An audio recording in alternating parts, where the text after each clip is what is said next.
Magandang gabi, Luzon, Visayas at Mindanao. Narito na ang nagkakaisa at pinakamalawak na pagbabalita. Sa pangunguna ng Presidential Communications Office na kinabibilangan ng Philippine Information Agency, Philippine News Agency, Presidential Broadcast Service, Radyo Pilipinas, IBC at PTV. Mula sa PTV, ako po si Sheila Salaysay. Ihahatid namin ang mga komprehensibo at mahalagang balita mula sa iba't ibang bahagi ng bansa. Mula sa PTV, ako po si Joshua Garcia. Ito ang Balitang Pambansa. Ngayong gabi sa Balitang Pambansa, ibinibentang bigas sa Rice for All program, ibababa sa 38 pesos ang kada kilo ayon sa Agriculture Department. Metro Manila Council inaprubahan ang pagpapakalat ng mga kadiwa ng Pangulo sa labas ng Metro Manila. Tunneling works sa Camp Aguinaldo Station ng Metro Manila Subway Project sisimulan na. DOF niresolba ang mga problema sa pagkwenta sa National Tax Allotment Shares ng LGUs. Napiling Secretary of State ni incoming US President Donald Trump iginiit na gumagawa ng destabilizing actions ang China laban sa Taiwan at Pilipinas. At alinsunod sa kautusan ni Pangulong Ferdinand R. Marcos Jr., Health Service ng Pamahalaan ilalapit sa tao ayon kay Secretary Ted Herbosa. Una po sa ating mga balita, inaprubahan ng National Price Coordinating Council ang resolusyon para sa deklarasyon ng Food Security Emergency for Rice. Habang may go signal na ang Metro Manila Council na maglagay ng kadiwa ng Pangulo outlets sa 150 pamilihan sa Metro Manila.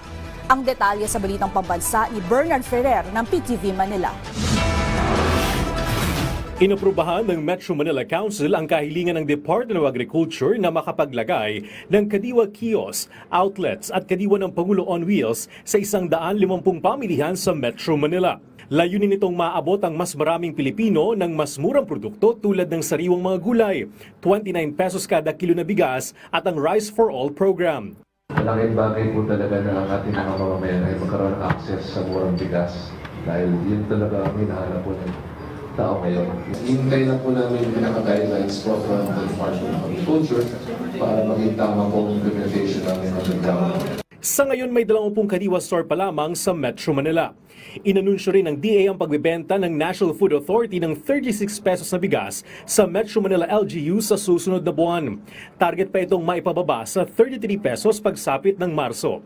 Tiniyak ng DA ang katatagan ng supply ng mas murang bigas. As of the moment, the NFA has 300,000 tons of stock that we will be releasing. Tapos, para ma-free up yung mga warehouses ng NFA because harvest season na Inaprubahan naman ng National Price Coordinating Council o NPCC ang isang resolusyon na hinihikayat ang DA na magdeklara ng Food Security Emergency for Rice dahil sa mataas na presyo ng bigas. Ang hakbang na ito ay magbibigay daan sa NFA na maglabas ng buffer stock ng bigas upang mapatatag ang presyo nito. Nag-ikot naman sina Department of Agriculture Secretary Francisco Tiu Laurel Jr. at Department of Trade and Industry Secretary Maria Cristina Roque sa Pasig Mega Market ngayong araw para suriin ang iba't ibang presyo ng bilihin. Sa Enero 20 ay patutupad na ang Maximum Suggested Retail Price o MSRP para sa imported na bigas sa 58 pesos kada kilo. Mula sa PTV, Bernard Ferrer para sa Balitang Pambansa. Target ng Agriculture Department na makapagdeklara ng Food Security Emergency sa Pebrero para mapababa ang presyo ng bigas. Ang detalye sa Balitang Pambansa ni Clazel Pardilla ng PTV Manila. Mabigat na sa bulsa ni Justin ang sobrang taas na presyo ng bigas. Kaya ang dating tig 60 pesos na binibili niya, pinalitan muna ng tig 50 pesos kada kilo. Pinipili ko po minsan kung ano yung mas mura, depende po sa budget. Para po mas mapagkasya yung budget po sa bahay.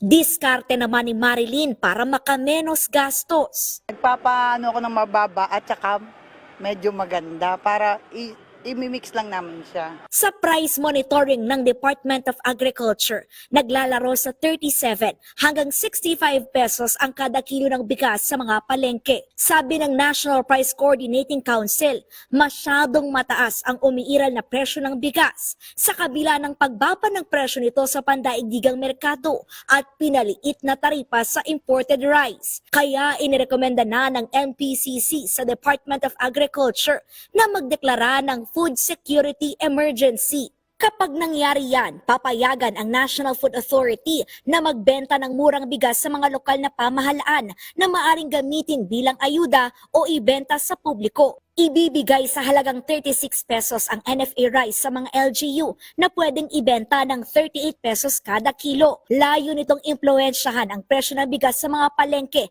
at ang ibababa raw sa presyo ng bigas. 3 to 5 pesos is really possible in my opinion. Lalo na yung world prices din bumaba na rin ngayon. Yung 300,000 na tons na nasa NFA warehousing na yun, pag in-unload sa public yan, sa consumer yan, it should help also lower the price of rice in general, ano? Dahil it's additional supply to the market. Alinsunod sa Rice Tarification Law, binibigyan ng kapangyarihan ang pinuno ng Department of Agriculture na magdeklara ng food security emergency. Pero ipaalam muna ni Tiu Laurel ang desisyon kay Pangulong Ferdinand R. Marcos Jr. May solid data tayo na that shows na justified talaga to. Yung presyo na 62 na yun, dapat as of now, dapat 58 yan. Pero dapat after 2 weeks from now, dapat 55 yan. Dahil pababa ang world market prices. Makatutulong din ang hakbang na ito para paluwagin ang bodega ng National Food Authority at bigyan daan ang papasok na ani ng mga magsasaka na bibilhin ng ahensya. May 700,000 sako ng bigas ang NFA na sa susunod na buwan ay maituturing ng non-regular o palumang stock. Ibig sabihin, higit 2 buwan nang nakaimbak at kailangan ng ilabas. Talagang punong-puno na yung warehouses na. So there is also that particular issue that we really have to face, to solve. No? And kailangan talaga namin ibenta. Sa unang linggo ng Pebrero, target ipatupad ang food security emergency. Uunahin naman ang pagbibenta ng NFA rice sa mga LGU sa Metro Manila.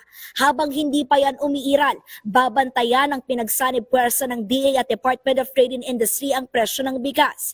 Epektibo sa Lunes, January 20, ipatutupad ang maximum suggested retail price na 58 pesos kada kilo sa imported rice. Kanina lang, ininspeksyon ng 2 ahensya ang presyo ng bigas sa ilang palengke. Ang nakita ng DA at babala ng DTI. In my opinion, medyo may konting profiteering in my... We will act accordingly. Maaring magmulta na hanggang 2 milyong piso at kulong na 15 taon ang lalabag sa Price Act. Mula sa PTV Manila, Calezal Pardilia, Balitang Pambansa. Muling tiniyak ng National Food Authority na sapat ang reserbang bigas ng pamahalaan. Sa programang Mike Abby Live, sinabi ni National Food Authority Administrator Larry Lacson na sa ngayon may 300,000 bags ng NFA rice ang pwedeng agad na ipamahagi sa buong bansa. Madaragdagan pa ito sa pagtatapos ng Enero o sa unang bahagi ng Pebrero. Ayon kay Lacson, katuwang nila ang Department of Agriculture sa pagsuporta sa mga magsasaka para tiyakin ang supply ng bigas. Gaya na lang ng pagbibigay ng binhi, pataba, mga makinang pansaka at irigasyon sa mga magsasaka. Nariyan din ang pautang ng Development Bank of the Philippines sa mga magsasaka na halos walang tubo at may pinansyal na tulong pa habang naghihintay ng anihan ng palay. Uumpisahan na ang tunneling work sa Camp Aguinaldo Station ng Metro Manila Subway Project. Inihayag naman ng Armed Forces of the Philippines o AFP ang kanilang suporta sa nasabing proyekto. Ang detalye sa Balitang Pambansa ni Patrick De Jesus ng PTV Manila. Inilunsad ang tunnel boring machine sa Camp Aguinaldo Station ng Metro Manila Subway Project dahil dito ay magsisimula na ang tunneling works para sa Contract Package 103 ng tinaguriang Project of the Century. Ang Contract Package 103 na iginawad sa Sumitomo Mitsui Construction Company ay bahagi ng 7 civil works contract packages ng Subway Project. Saklaw ng CP103 ang Camp Aguinaldo at Anonas Station. This 21.1 billion peso contract has a total route length of 6.6 kilometers with tunnels connecting Quezon City to Pasig City. We are again deeply grateful to the government of Japan, including the JICA, for their unwavering support to this subway project. Inihayag ng AFP ang pagsuporta sa proyekto at umaasa silang makatutulong ang Camp Aguinaldo Station ng subway project. For the Armed Forces of the Philippines, Camp Aguinaldo Station means more than enhanced mobility. It represents strategic advantage. Our soldiers, our civilian staff, and their families will have increased access to reliable transit, allowing us to respond with greater speed and efficiency during emergencies. Target ang partial operation sa Metro Manila Subway Project sa 2029 na may habang 33 kilometro at 17 istasyon mula Valenzuela hanggang FTI Bicutan sa Taguig City. Kapag nakumpleto, 250,000 pasahero ang maseserbisyohan nito. Patuloy ring tinutugunan ng right-of-way sa proyekto. Sa right-of-way natin ho, bababa ho tayo as low as 47 meters po. Para ho, hindi ho, para because of the terrain and also in order to assuage the fears. Kamakailan lang din ay sinara ang malaking bahagi ng Mindanao Avenue na magtatagal hanggang 2028 para bigyang daan ang konstruksyon ng Tandang Sora Station ng Metro Manila Subway Project. Mula sa People's Television Network, Patrick De Jesus para sa Balita Pambansa. Mas palalawakin pa ng Department of Social Welfare and Development o DSWD ang kanilang walang gutom kitchen program. Ayon sa DSWD, pwede itong gawin na sa second quarter ngayong taon kung saan ito rin ang pagtatapos ng pilot run ng nasabing programa. Isa sa mga hakbang para mas lumawak pa ang walang gutom kitchen program ay ang pagpapalakas ng mga volunteer at mga nagdodonate ng pagkain. Target din ng ahensya ang pagdedeploy ng mobile kitchen sa labas ng National Capital Region o NCR. Sa ngayon, isa pa lang ang hub ng nasabing programa na nasa isang dating Pogo building sa Pasay City. Ang Walang Gutom Kitchen Program ay isa sa mga programa ni Pangulong Ferdinand R. Marcos Jr. kung saan layon nito na may sa katuparan na wala nang magugutom ng mga Pilipino at matugunan din ang food wastage ng bansa. Actually, ang Department of Social Welfare and Development ay nag-procure din po ng mga mobile kitchen at ito ay gagamitin nga po sa mga lugar na naapektuhan ng mga disasters, no, para meron din pong alternate yung mga family food packs na naipoprovide natin. Hindi lang po nakapokus sa Pasay, although nandun po sa Pasay ang ating kitchen, pero it also caters yung ating po mga nearby cities within the National Capital Region. So, ang tinitingnan po ngayon ay yung pagka-come up ng mga mobile kitchen. Inanunsyo ng Department of Finance na naresolba na ang isyu ng pagkalkula ng National Tax Allotment o NTA para sa mga lokal na pamahalaan. Ayon kay Finance Secretary Ralph Recto, ang mga kalkulasyon ay alinsunod sa desisyon ng Korte Suprema noong 2019 Mandanas Garcia ruling na nagbigay ng 40% bahagi ng pambansang buwis sa LGUs. Nagpasalamat naman ang mga alkalde ng lungsod sa kagawaran dahil sa transparency at dialogo. Dagdag pa ni Secretary Recto, magkakaroon ng karagdagang kita ang mga lokal na pamahalaan mula sa taong 2026 at tinitiyak ng gobyerno na makakakuha sila ng tamang bahagi ng NTA. Binigyang diin ni Pangulong Ferdinand R. Marcos Jr. ang kahalagahan ng pagpapatayo ng mas marami at malalaking dam sa bansa. Sa meeting niya kasama ang National Irrigation Administration o NIA, tiniyak ng Chief Executive na suportado ng pamahalaan ang pagpupondo sa irrigation programs. Naglaan ang ahensya ng 20.84 billion pesos para sa pump irrigation sub-program at 7.88 billion pesos para sa Stage 2 ng Ilocos Norte, Ilocos Sub-Abra Irrigation Project. Naglaan din ang ahensya ng 2.49 billion pesos para sa Balog-Balog Multipurpose Project Phase 2 sa Tarlac, habang halos 100 milyong piso naman para sa Special Irrigation Sub-Program. Muling ginarantiyahan ni Pangulong Ferdinand R. Marcos Jr. na hindi mababawasan ang serbisyo ng PhilHealth. Binigyan diin ng Pangulo na hindi na issue kung may subsidy o walang subsidy ang PhilHealth dahil tuloy-tuloy ang ginagawa nilang pagpapadami ng serbisyong ibinibigay ng PhilHealth. Tiniyak ng Pangulo na mas malaking insurance claim ang isinusulong nilang maibigay ng PhilHealth ngayong 2025. At ito ang garanti ko. Napakasimple lang ang garanti ko. Kahit may subsidy, kahit walang subsidy, kahit anong contribution, all of these issues, hindi mababawasan ang serbisyo ng PhilHealth. Hindi mababawasan ang bayad ng PhilHealth sa insurance claim. In fact, baliktad, padadamihin pa namin ang serbisyong ibibigay ng PhilHealth, palalakihin pa namin ang pagbayad sa insurance claims. So, I would like to just assure everybody, huwag niyong inaalala na mababawasan ang serbisyo kahit na kanino, para sa senior, para sa mga hirap, para sa middle class. Walang mababawasan kahit isang kusing. Quite the opposite. Dadagdagan natin yan in 2025, mas dadami pa ang magiging serbisyo na ibinibigay ng PhilHealth, mas lalaki pa ang magiging payment na ibibigay sa insurance claim.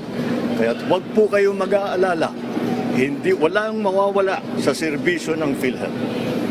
Mas pinapaganda pa nga namin ang pagpatakbo ng PhilHealth para mas marami pang maibibigay sa taong bayan. Kasado na ang Philippine-China Bilateral Consultation Mechanism meeting sa China ngayong araw, January 16. Tumayong pinuno ng delegasyon si DFA Undersecretary Maria Teresa Lazaro. Sa nasabing pulong, posibleng hilingin ng Pilipinas sa China na paalisin na ang kanilang malaking barko sa Exclusive Economic Zone ng Pilipinas. Samantala, duda naman si DFA Secretary Enrique Manalo kung makakakuha ang China ng permit para magsagawa ng marine scientific research sa karagatan ng Pilipinas. Sa isinagawang pagdinig ng Senate Special Committee on Philippine Maritime and Admiralty Zones sa natagpuang submersible drone sa Masbate, sinabi ni Manalo na sasailalim muna sa masusing pag-aaral ng Technical Working Group ang mga MSR na hihilingin ng mga dayuhang scientist. Mahigit sa 800 tauhan ng Philippine National Police o PNP na nagbantay sa ilang personalidad ang ni-recall kaugnay sa nalalapit na halalan. Ayon kay Police Regional Office Director at PNP spokesperson Jean Fajardo, 445 ang tinanggal sa mga government official, 228 naman ang binawi sa private individuals at 197 ang inalis sa mga kandidato. Aniya, kung sakali mang may banta sa buhay ng isang individual, ay bibigyan ito ng isang buwang extension bago tanggalan ng escort hanggang sa maayos ang aplikasyon para sa otorisasyon mula sa COMELEC. Pwede rin kumuha ng protective agents sa mga lisensyadong private security agency pero papayagan lang ito ng maximum na 2 bantay.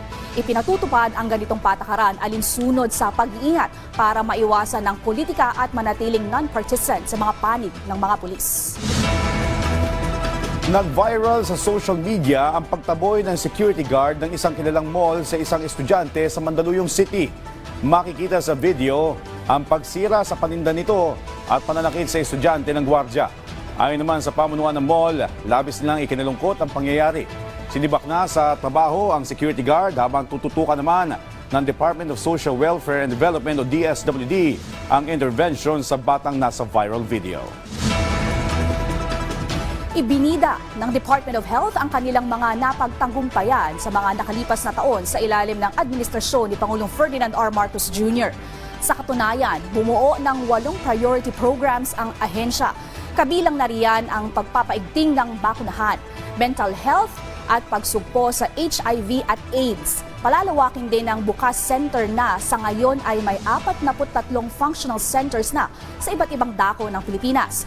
Gayon din ang bagong Pilipinas Mobile Clinic at purok kalusugan na layuning abutin ang ating mga kababayang naninirahan sa mga liblib na lugar.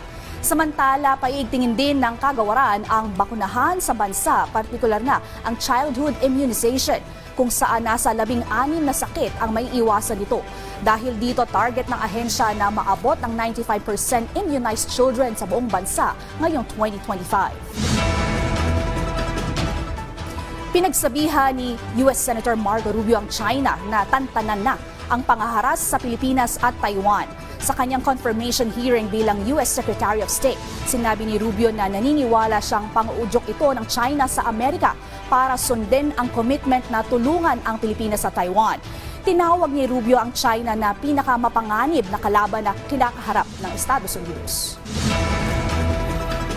Kumpiyansa ang lokal na pamahalaan ng Legazpi City na makakatulong sa turismo ng syudad, ang Bicol Loco Festival na isasagawa ngayong taon. Ang detalye sa Balitang Pambansa ni Paul Hapin ng Radyo Pilipinas, Alban. Mas maraming turista ang inaasahan ng lokal na pamahalaan ng Legazpi City na makikisaya sa Bicol Loco Festival ngayong taon. Kung noong 2024, puro local artists ang iniimbitahan, ngayong 2025, tinodo na ng LGU ng Legazpi ang paghahanda para sa mas masayang selebrasyon. Bukod sa mga international artist, mas maraming air shows ang sasali ngayon na magmumula pa sa iba't ibang bansa. The DOT registered 500,000 tourists last year. Yung nanood, nag-participate, not only in the air show, not the air, but even the concerts every night. I think we will surpass the said arrivals or yung mga nanood nung nakaraang taon. Inaasahan din ng Legazpi LGU na mapupuno na naman ang mga hotel at restaurant sa lungsod dahil sa naturang festival. Malaking tulong ito para sa patuloy na paglago ng turismo ng Legazpi City. Mas masaya, mas maraming turista ang darating. At syempre, masaya yung ating hospitality sector because yung ating mga hotels mapupuno na naman, yung mga restaurants and the negosyo will be so we'll be expecting not just local but as well as international tourists to come because of the attraction. Paliwanag naman ng Legazpi City Tourism Office, isinasapinal pa ang mga gagawing aktibidad. Sa pagitan nila ng buwan ng Abril at Mayo, gaganapin ang naturang festival. Mula sa Radyo Pilipinas Albay, Paul Hapin, para sa Balitang Pambansa. Nananatili ang posisyon ni Pangulong Ferdinand R. Marcos Jr. na hindi makakatulong sa mga Pilipino ang impeachment kay Vice President Sara Duterte. Iginiit ito ni Executive Secretary Lucas Bersamin kasunod ng opinyon ni President Legal Counsel Juan Ponce Enrile na detrimental precedent kung ang masusunod ay ang pagtutol ng Iglesia ni Cristo sa impeachment process. Ayon kay Bersamin, kinikilala ni Pangulong Marcos Jr. ang kalayaan ng bawat miyembro ng gabinete na magpahayag ng kanilang opinyon base sa kanilang karanasan at karunungan. Mainit na sinalubong ng Department of Tourism kasama ang mga pribadong sektor ang mga turista at balikbayang dumating para makisaya sa kapistahan ng sinulog ngayong weekend. Samantala, may babala ang hotel industry tungkol sa mga scammer ng online booking sa mga hotel at resort. Ang detalye sa Balitang Pambansa ni Jessie Atienza ng PTV Cebu. Mainit na pagbati na may kasamang kantahan ng sumalubong sa mga pasaherong dumating sa arrival area ng Mactan Cebu International Airport. Kabilang sa dumating ang balikbayan mula sa California na si Mary Cleo. Aniya, sinadya nilang umuwi ngayong sinulog kasama ang kanyang pamilya. Very nice. Oh, it feels like really home when you guys did that. That's so nice. The rest of my family are already here. So nauna na sila? Yeah, nauna na sila. Ilang days po tayo dito? We're just here for 2 weeks, just for the sinulog. Ayon sa Department of Tourism Region 7, bahagi na ng kultura ng mga Cebuano ang mainit na pagtanggap sa mga bisita at sa mga umuuwing kababayan. That is our culture. And we've been doing this Balik Cebu. The Department of Tourism support the program of Balik Cebu Committee through Ayala Center 23 years ago. So it's our 23rd years. The warm hospitality, that is our culture, that we always welcome our, not only the balikbayans, we have also the visitors, no, going around to any destination in the Philippines, especially Cebu. Sa tala ng Mactan Cebu International Airport Authority, nasa mahigit 1,000 pasahero ang dumating sa Cebu sa unang araw ng aktibidad na mula Taipei, Incheon at Hong Kong. Nakaalerto na sila lalo't inaasahan ang patuloy na pagdating ng mga makikisaya sa sinulog ngayong taon. So unified, gihapon na siya na atong mga airport police officers natay mga first responders kay basinog na ay mga nangalipong, ni taas ang blood pressure, kana mga inana, o ang atong mga taga Public Affairs Division nga taga MCIAA ni para sa kung pananglitan naa sila mga inquiries.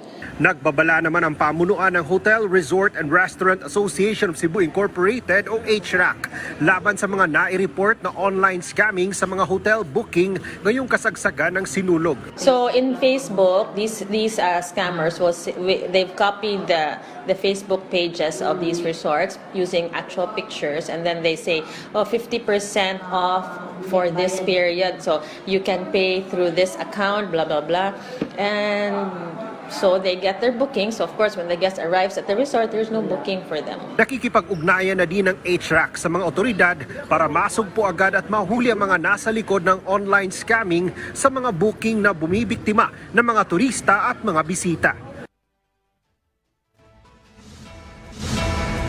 Bago po tayo magtapos ay abangan po ninyo dahil bukas haharap si Food and Drug Administration Director General Dr. Samuel Zacate. Tatalakayin niya bukas sa pagharap sa Bagong Pilipinas ngayon ang iba't ibang issue ng ahensya, maging ang mga plano nila para sa taong 2025. Mapapanood po yan bukas live ng alas 12:30 ng tanghali dito lamang sa inyong pambansang network. At dyan po nagtatapos ang 30 minutong ulat sa bawat sulok ng bansa. Samahan niyo kami muli mamayang alas 9:30 ng gabi para sa updated at pinalakas pang balitaan. Mula sa PTV, ako po si Joshua Garcia. Ito ang pinalawak na puwersa sa pamumuno ng Presidential Communications Office, kabilang ang Philippine Information Agency, Philippine News Agency, Presidential Broadcast Service Radyo Pilipinas, IBC at PTV. Mula sa PTV, ako naman po si Sheila Salaysay. Hatid sa inyo ang komprehensibong paghimay sa mahalagang usapin dito lang sa Balitang Pambansa.